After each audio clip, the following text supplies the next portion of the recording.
ஓம் நமோ நாராயணாய. லட்சுமி கடாட்சம் நேயர்கள் அனைவருக்கும் வணக்கம். இந்த பதிவில் மாயை என்பது என்ன அதை பற்றி பார்க்கலாம். அதாவது மாயை என்பது இல்லாத ஒன்றை இருப்பதாக காட்டும், எல்லாமே நிலையானது என நம்ப வைக்கும்.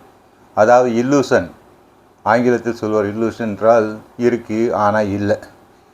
அதாவது இது என்ன செய்யும்னா, இந்த உலகில் இன்பங்களை எல்லாம் உண்மை என மனது மயங்க வைத்து பிரம்மத்தையே மறைத்து விடும், பிரம்மத்தை அறிய விடாது. அந்த தன்மை உடையது இந்த மாயை. அதனால் ஒருவன் என்ன செய்கிறான்னா, இதனால் அதாவது இந்த அறியாத்தனத்தால் என்ன செய்கிறான், இந்த ஆத்மா உடல், இந்த உடலையே ஆத்மா என எண்ணி பலவித தவறுகள் செய்கிறான். அதாவது உலகில் தலையில் சிக்கிக் கொள்கிறான். உடல் வேறு ஆத்மா வேறு என்பது அவன் உணர்வதில்லை. இந்த உடல் தான் ஆத்மா, அவனோட எண்ணம் தான். இதனால் தான் அகங்காரம் மமகாரம் எல்லாம் ஏற்படுகிறது. எல்லாமே இந்த மாயையின் காரியங்கள் தான். மாயையினால் தான் இதெல்லாம் ஏற்படுகிறது. ஒருவன் தனக்கென்று நியமிக்கப்பட்ட கர்மங்கள், தன்னுடைய கர்மங்களை ஒழுங்காக செய்து பகவானை பூஜித்து பகவானை உபாசித்து தன்னுடைய கடமைகளை ஒழுங்காக செய்கிறான் என்றால் அவன் நிச்சயமாக மாயை இந்த இதிலிருந்து விடுபட்டு முக்தியை அடைவான். நிச்சயமாக, அதில் ஒரு சந்தேகம் இல்லை. இந்த மாயை என்பது பார்க்க போனால் ரோட்டில் போயிட்டே இருப்போம், காணல் நீர், அதாவது தண்ணி எங்கேயோ இருக்கிற மாதிரி தோணும். அப்படி பார்த்தா தண்ணீர் காணல் நீராக இருக்கும். அது மாதிரி தான் இந்த மாயை.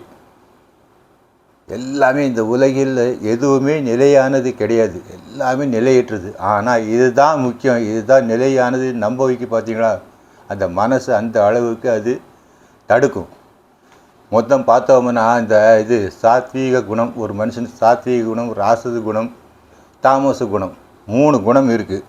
இந்த 3 உணர்வு, இந்த 3 குணங்களால் தான் இந்த உலகமே மயக்கம் அடைந்துள்ளது. ஆனால் பகவான் கிருஷ்ணர், அதாவது பகவான், இந்த 3 குணங்களுக்கு அப்பாற்பட்டவர், மேம்பட்டவர், அழிவே அற்றவர்.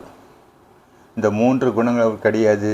அவர் சுத்த சத்துவம், இதற்கு அப்பாற்பட்டவர், மேம்பட்டவர், அழிவற்றவர். எல்லாமே இருந்தாலும் இந்த உலகம் இதையெல்லாம் அறிவதில்லை, பகவானை அறிவதில்லை. எல்லாம் இந்த மாயையில் தான் மூழ்கி கிடக்குது. அதான் மாயை என்பது வேறு ஒன்றும் இல்லை. மாயை என்பது பிரம்மத்தை மறைத்துவிடும், உண்மை சம்பவங்களை மறைத்துவிடும். எல்லாமே உலகில் இன்பங்கள் எல்லாமே இதுதான் நிலையாக நிற்கும்னு நம்ப வைப்பது தான் மாயை. மங்களானி பவந்து.